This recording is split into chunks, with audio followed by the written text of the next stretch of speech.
Good morning, everyone. Happy Saturday. Today, our training pod is on accountability. We're going to be talking about personal accountability in building your business because let's face it, if we don't intentionally build this business, nothing in our lives will change. So we're going to talk about a few different steps. The first one we're going to talk about is setting daily goals, weekly goals, monthly goals, and yearly goals. You need to be setting benchmarks for yourself so that you know if you're moving forward and you are intentionally moving toward the thing that you want to accomplish. So let's start by looking at daily goals. I'm going to just jump to a share screen here really quick and show you this is what I'm using for my daily goal. You can set however you would like, or you can use a copy of this. I'll be posting it to Telegram. So this is a daily accountability card, and this is something you would look at and fill out daily. Number one is how many new people did I ask if they were open to seeing something today, either a Zoom or a recording, maybe a video that I could send them, that if they are open, would they watch it, that could possibly help benefit their health or their wealth. Be sure that you're asking new people every day, and then be honest with yourself at the end of the day. Did I talk to 0 people today? If so, mark it. If you talk to 2, mark it. And if you talk to more than 5, you can write it in at the end and mark how many people you talk to. This is going to help you as you get to the end of the week to see why your business is growing or not growing. Are you talking to people? Are you moving the needle? Are you sharing this blessing with people around you? Number 2 is how many people did I follow up with today and move them to the next step? If they watched a video, it's important to be following up with them and asking them what they liked best, and then answering questions would be the next step. And if you're not up to that, getting them on a 3-way call or bringing them to a nightly Zoom where they can see a little bigger picture, whatever the next step is. And if you're not sure what that next step is, talk to your upline. And then how many people did you do that for today? 0, 1, 2, 4? How many? And circle that. I would be having this where you're marking these 5 things every day, and you could literally just mark it on your calendar and put 1/ I got this number, 2, I got this number, 3, I got this number. And you can literally just mark it that way, or you can make duplicates of this and just mark them each day in the week, however you want to do it, but have some form of recognition where you can hold yourself accountable. On a scale, number 3 is on a scale of 0 being low and 5 being high. How did I do on intentionally growing personally? Because you need to be growing so that your income can grow. Your income is tied vibrationally to where you currently sit. So if you're not happy with how much you're currently making, you have to be growing yourself, increasing your vibration in order to allow that income to come in and flow to you. So it's important that you're growing yourself a little bit every day as well. That might just look like the rev call. That might be like a 0 or a 1, or 0 would be nothing, but like a 1 or a 2, because you're on it, you're growing. Maybe you listened to another podcast, maybe you read a book, maybe you listened to a book on tape, something throughout the day that's helping you grow. And how do you feel you scaled on a scale of 0 to 5? This one's not so definitive as the first 2. They're pretty cut and dried. This one you have to kind of look at objectively. So be honest with yourself. Are you doing the best that you could do today to grow personally, or do you have room for improvement? Number 4, I chose to do things today that mattered most over distractions. How did you balance your time? Now, this one goes out of the realm of business just a little bit. Business definitely falls in the things that are important if you're building this as a business, but also your family or your church, the Lord, serving others. There's other things that might fall in your high priorities. So did you choose those things over flipping too long through social media, or looking at the mail for way too long, or standing in the road talking to a neighbor that didn't really accomplish anything, didn't help them, you were just kind of gossiping, or you were just, they were being negative or whatever? Did it just kind of fill the time but not really turn the needle at all? Did you choose Netflix over building your business? So be honest with yourself. Do you have room for improvement, or are you really putting the things that matter most as priorities in your life and making sure that they get done every day, and then letting the other things fill in? Number 5, how many times today did I think about how I will feel when I reach my goals? It's so important to be taking a little bit of time. I try and do it when I first wake up, when I go to bed, and at least once in between. How are you doing on that? And you need to stop and think how it will feel when you retire from your job, or when you accomplish whatever goal it is. If it's retirement, if it's reaching A16, if it's helping 100 families make $10,000 a month, if it's, buying that new car, or taking your sister on the trip that she's been longing for a long time, or helping a parent, whatever your goal is, how is it going to feel when you accomplish it? So this is daily goals. Weekly goals might look like at the end of the week, you are doing this plus a lot more. You're looking over the week, seeing how you could improve on these 5 things. And then you're also looking at, how did I do with personal growth? How did I do with mental growth? How did I do with emotional growth? How did I do with spiritual growth? How did I do with my friendships and my close relationships with my family? How am I doing with my physical fitness? Look at your whole, everything that's important to you, and assess how you're doing. And if you didn't do as well that week, then set a goal that you're going to do better next week and start turning the needle. Even if it's 1% better every day, you're moving in the right direction. On a yearly basis or monthly basis, those things need to involve rank advancing and growing your business and having the bigger goals. I want to lose 10 pounds. I want to jump to the next rank in the company. I want to read a book that's going to help me grow with my thought process or my personal growth. Or I want to, do this or do that. Have your monthly goals. And then at the end of the year, you can look back and see how you did for the year, and if you hit your yearly goals as well. So all of these things are going to be able to help you hold yourself accountable, because you're actually looking at linear numbers. And there's nobody that's going to hold you accountable in this business. You sign up, you're in business for yourself with a team before you and around you and following behind you. But you get to hold yourself accountable. Your upline, if they're doing the proper leadership levels, should not be hounding on you, telling you that you need to do this or that. They should be listening to what you want to do and then guiding you, but you have to hold yourself accountable. Okay, guys, our brains are not programmed for growing, right? Our spirits are designed for growing and creation and moving forward, but our brains, their main job is to keep us safe and comfortable. That works in complete contradiction to growth and creation.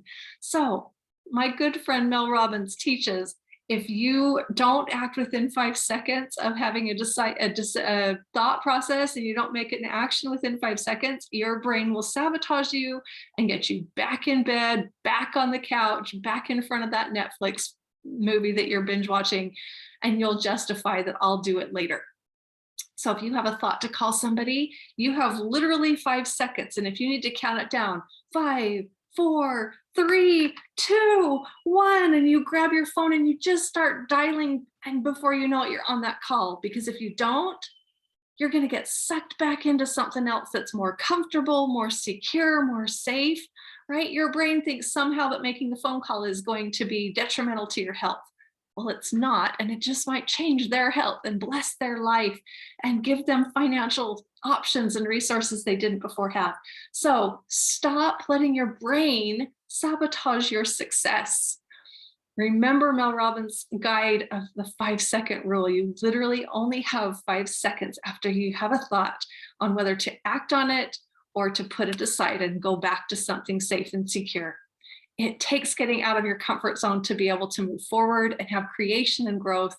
I promise it's worth it. Netflix will be around later. You can binge watch when you're retired, or you can binge watch in the middle of the night or in the off hours. But guys, put aside the things that are a distraction to you for just a little bit of time and buy your freedom. I promise you won't have any regrets if you work hard for a little while and you have all the time and financial resources that you need to reach your goals. So you are in business for yourself. There's nobody going to come knocking and saying, hey, you're in trouble. You haven't done this and this, and you might lose your job. That's never going to happen. Only you can fire yourself from this type of a business. And that's completely on you. But whether you succeed or you fail is also on you. So it's important that you are holding yourself accountable. Okay, number 5, I'm going to give you 4 different options here. Is basically where you're finding yourself at this point. We only have a few different options. Number 1, or A, is you can literally stay just going through life, figuring it out. I'm going to talk to somebody when I talk to somebody, and being unintentional about your business. And that means you are at the mercy of your brain that is designed to sabotage your growth. So that would be A, doing nothing different. B, become accountable with yourself. Use the daily charts, use the weekly assessment, either Friday night or Saturday night or Sunday night, whenever you choose to do it, but be consistent with it and hold yourself accountable and see if you're growing. See what your behaviors are doing, and are they enough to get you to your goals? If not, increase them. And it really helps to see and be able to look back and say, okay, why did my business go backward? Oh, right, I didn't do what I was supposed to do. And because I didn't do it, my team didn't do it, and we all went backward. But when you can see the results and see the numbers and see the charts, it makes so much more sense, and the clarity is very easy. So holding yourself accountable weekly, monthly, yearly gets you further ahead. C is taking it a step even further, getting an accountability partner. Now, this is a fun one. It can come from upline or downline or crossline, a spouse, a family member, a friend, a parent, a neighbor, somebody that's just watching and supporting of you building your business, or somebody in the business. It doesn't matter, as long as they are supportive of your growth, and they will be a sounding board for you, because their job is not to call you and hold you accountable. It's your job. It starts and stops with you to call them, right? And be accountable to them, because ultimately you're being accountable to yourself. You're just saying it out loud to another person, because that helps us be more accountable. They're not going to come down on you if you don't. They're not going to fire you if you don't, but they are going to cheer you on if you do. They want your success. The funnest time that we've had with having an accountability partner has happened in our past with another business where we were racing for the top. And we actually had two different accountability partners. There was a couple that was literally right neck and neck with us at the rank that we were at. And so we would literally like compete to get to the next rank the next month, because we knew they were trying to do the same thing. And a lot of times we'd hit it a few days before the end of the month, and that would spur them on, and they'd hit it at the midnight hour and still hit it. And then the next month they'd come into it with more momentum, and they'd hit a rank a few days before the end of the month. And you better believe we weren't stopping until we hit that rank too and caught up to them.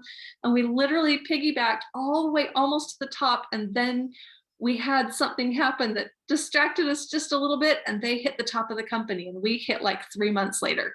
So they beat us to that last rank, but it was so fun because literally they just kind of kept us going. And then there was another couple, they were in our downline actually, and they passed us to hit the top of the company before we did. That's a good thing. It's okay if your downline passes you. But then we had a cross line that was also an accountability partner. And we didn't talk so much as just this friendly rivalry. And our husbands talked quite a bit just to kind of keep in touch with where we were both at. But it was so funny. I'd talk to the wife and she's like, oh, he just doesn't sleep because he's afraid that your husband's out showing a presentation and he's going to get left behind. And I'm like, well, that's funny. My husband wants to do presentations on Thanksgiving Day and Christmas Day, and like he's not daring stopping at all either, because he knows your husband is out running and he's not sleeping. Like, it made my husband put away his golf clubs. It made him put away his fishing pole. It made him put away his skis. It made him put away all his hobbies just temporarily to go and focus on building the business, because he was not going to let somebody else get there and have him miss it. So having that cross line was really powerful too. And it's created friendships that have lasted to this day. We're in different businesses now. It's like NFL, you grow close to your team. Now you're playing on different teams, but you can still go to dinner after the game. And that's how we are with some of these people. Our lives may have taken different paths at this point, but the respect is still there. The friendship is still there. In fact, we went and spent some time together just last week. So it's so much fun to create those relationships and have that spur you on to build your dreams. They say that when you have an accountability partner, your odds of success in reaching your goal go up 65%. So for those of you that are numbers based, I certainly am. I love to know the statistics behind everything, that it's not just a good idea. 65% just by having somebody that you are working with on a regular basis and is helping you move to the next level just by their support or their competition or however it comes about. But having that person is really, really important. Now, D takes it even up another notch, right? Each one of these is more involved and more going to get you to your goal, right? So D is the big granddaddy of them all. D says that when you take that accountability partner and you talk with them on a daily basis, having some sort of connection, either a text or a quick phone call or a messenger or something. If you're close by and you have a face-to-face on a daily, that would be the extreme, but that's most likely that that's not going to happen. But having some sort of communication, and a text is fine, but just something that you reach out to them every day and say, hey, today I got 6 on number 1. I talked to 6 new people. I surpassed my chart. I didn't just hit my chart, I passed it. And just throwing that out, that person is then going to want to do more, and it just raises. A rising tide lifts all ships. So your job is not to wait for your accountability to call you. Your job is to reach out to them, right? It's you taking responsibility. But they say that when you have that connection with your accountability partner on a daily basis, your odds of reaching your goal go up to 95%. 95. There's still that 5% room for error, because if you quit halfway through or just short of the prize, that's your brain winning out. Guys, don't let your brain decide your future. Don't let your brain determine that you have a life ahead of you on the couch, or working a regular 9-to-5 job, or working odd jobs to try and keep up with the economy. Your brain isn't on your side in this case. It's literally primal. It doesn't think it through. It doesn't know what's at stake. You have to be intentional about this. I hope that this will help you. I hope that this pod will take you to the next level, and that you'll realize what you have your hands on. You have a vehicle here where you can literally change every part of your life. You can get your time back. You can earn enough money that money loses its importance and loses its value. You can walk into any store and buy anything you want, and all of a sudden it doesn't matter anymore. And your thoughts can go to something bigger. Get the car that you've always wanted, live in the house that you've always wanted, and then do something bigger. Go impact the world on a scale that you haven't even thought of yet. This business can bring you whatever it is that you want, and it can help position you to make the difference that you need to be. Thanks for being with us today. Be accountable to your business, and it will pay you back forever.